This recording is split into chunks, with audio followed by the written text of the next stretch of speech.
స్థానాన్ని భర్తీ చేయడానికి అభ్యర్థిగా నామినేట్ చేయబడి చట్టం ద్వారా స్థాపించబడిన భారత రాజ్యాంగానికి నిజమైన విశ్వాసం మరియు విధేయతను కలిగి ఉంటానని మరియు భారతదేశ సార్వభౌమత్వాన్ని మరియు సమగ్రతను నేను సమర్థిస్తానని దేవుని మీద ప్రమాణం చేయుచున్నాను.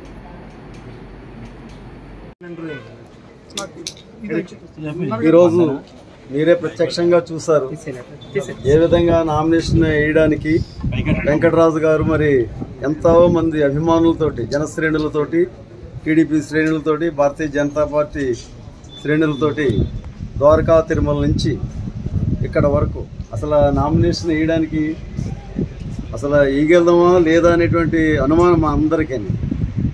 దేవుడి దయ వల్ల కరెక్ట్ టయానికి వచ్చాము. ఆయన ఏ టయానికైతే ముహూర్తానికైతే వేయాలనుకున్నారో ఆ టయానికి ముహూర్తానికి వేయడం జరిగింది. రాష్ట్రంలో ఎప్పుడూ లేదు 3 మెయిన్ పార్టీలు కలయిక.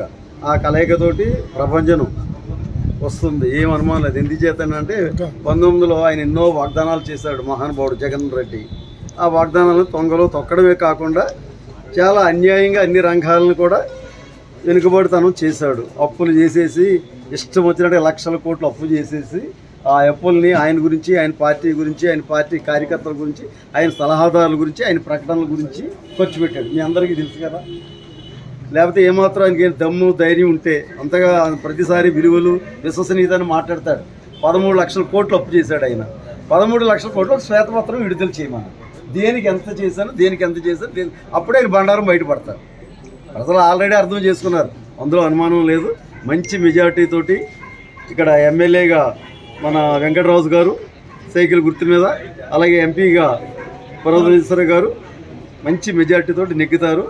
టోటల్గా స్టేట్లోనే ఒక మార్పు చాలా కనిపిస్తుంది. మేము వస్తాంటే ఎక్కడ చూసినా లేడీస్ జెంట్స్ అసలు వాళ్ళ టైము మరి ఎన్నింటికి వచ్చారో. మేము అయితే యాక్చువల్ 10ంటికి రావాలి ఇక్కడికి, అటువంటిది 1 గంటకు వచ్చాం. 1 గంటకు వచ్చినా కానీ దారంతా కూడా ఎంతోమంది జన సంతోషం, వాళ్ళ ఆతృతతోటి చూస్తున్నారు. ఇప్పుడు మతిపాటి వెంకటరాజు గారు వారి నామినేషన్ ఈరోజే ఫైల్ చేయడం జరిగింది. ప్రజల్లో ఉన్నటువంటి ఉత్సాహాన్ని చూసినట్లయితే దగ్గర 65-70 కిలోమీటర్ల ర్యాలీ నిర్వహించినటువంటి సందర్భంలో మంచి ఉత్సాహం అందరిలో కనపడింది. ఖచ్చితంగా ఇది మంచి పరిణామానికి దారి తీస్తుంది అని చెప్పి మేము విశ్వసిస్తున్నాం. అది మాత్రమే కాకుండా ప్రజల్లో ఏదైతే మార్పు కావాలి అని ఆకాంక్షిస్తున్నారో అది నిజంగా ఈ ఉత్సాహం మాధ్యమంగా ప్రస్ఫుటంగా మనకు అర్థమవుతున్నటువంటి విషయం.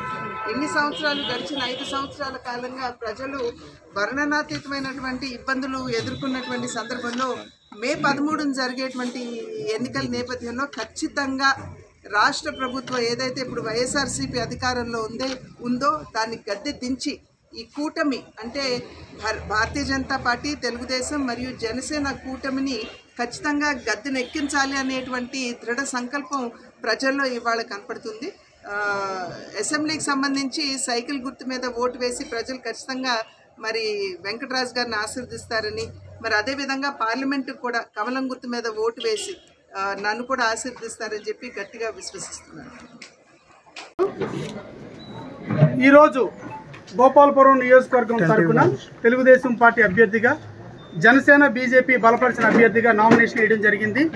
ఈ నామినేషన్కి వచ్చే క్రమంలో ఉదయం 7 గంటలకు ప్రారంభం అయ్యాము ద్వారకా తిరుమల స్వామివారి టెంపుల్ నుంచి.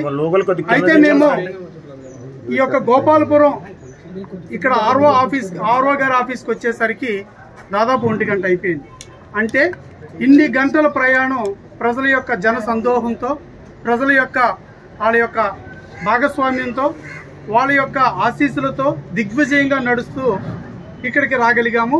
ఇది చూసి మాకు అర్థమైంది ప్రజల్లో ప్రభుత్వ వ్యతిరేకత ఎంత ఉంది. రెండవదిగా తెలుగుదేశం పార్టీ, జనసేన, బీజేపీల కూటమిని ప్రజలు ఎంత గొప్పగా ఆశీర్వదిస్తున్నారు అనేది ఈ రోజున నామస్పష్టంగా కనిపించింది.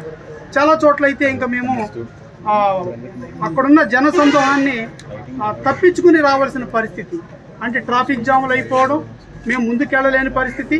ఇదంతా కూడా జనాల యొక్క స్పందన, మమ్మల్ని వారు దీవిస్తున్న తీరు మాకు స్పష్టంగా కనపడుతుంది.